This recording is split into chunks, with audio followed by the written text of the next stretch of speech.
ছাত্র জনতার আন্দোলন দমনে শুট অ্যাট সাইট বা দেখা মাত্রই গুলির নির্দেশের কথা জানিয়েছিলেন পতিত সরকারের সড়ক মন্ত্রী ওবায়দুল কাদের। 2024 সালের 19 জুলাই আওয়ামী লীগ নেতৃত্বাধীন 14 দলের বৈঠকে এই সিদ্ধান্ত হয়। তবে গণতান্ত্রিক দেশে অধিকার আদায়ের আন্দোলনে কারফিউ জারি অবৈধ বলছেন বিশ্লেষকরা।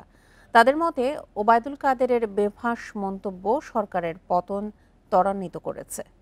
বান্ডেল থাকলে প্রতি সেনমানিতে টাকা বাঁচবে। বিকাশ সেনমানি বান্ডেল কিনে জিতুন প্রতি লেনদেনে। 4 জুলাই সুপ্রিম কোর্টের আপিল বিভাগও হাইকোর্টের কোটা সংক্রান্ত রায় বহাল রাখার সিদ্ধান্ত নিলে নতুন করে দানা বাঁধে আন্দোলন। 6 জুলাই বাংলা ব্লকেট কর্মসূচির ডাক দেয় শিক্ষার্থীরা। উত্তাল হয়ে ওঠে রাজধানী সহ গোটা দেশ। আন্দোলন দমনে তীব্র হয় দলীয় ও পুলিশি নির্যাতন। এমনকি 18 জুলাই বন্ধ করে দেওয়া হয় ইন্টারনেট।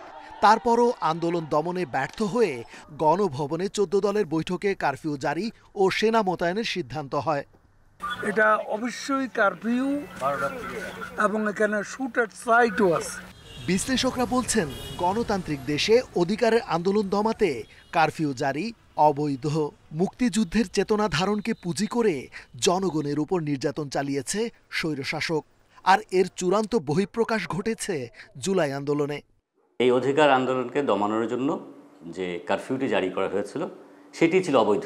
তাদের কারফিউর মধ্যে শুট অ্যাট সাইট যে ঘোষণা দিচ্ছেন সেটি অবশ্যই একটি অপসংস্কৃতির পরিচয় বহন করে এবং এটা আওয়ামী রাজনীতির যে সহিংসতা সেটিরই প্রমাণ করে। আওয়ামী লীগ ওই মুক্তিযুদ্ধের চেতনার ধারণ এর একটা বহন করে, এটা দাবি করে, কিন্তু বস্তুত তারা মানুষের উপর নির্যাতন করেছে এবং এই নির্যাতনের চূড়ান্ত বহিঃপ্রকাশ ঘটেছে এই জুলাই আন্দোলনে।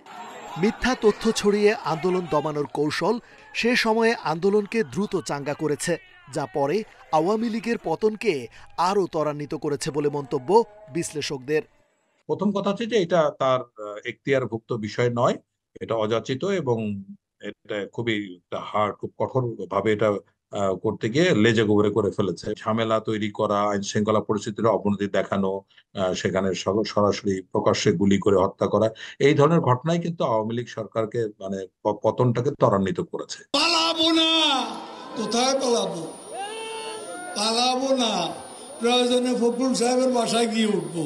এখতিয়ার বহির্ভূত বিভিন্ন ইস্যুতে ওবায়দুল কাদেরের বেফাঁস মন্তব্য হাস্যরস তৈরি ছাড়াও আওয়ামী লীগের ভাবমূর্তি নষ্টে যথেষ্ট ভূমিকা রেখেছে বলে মনে করেন বিশ্লেষকরা।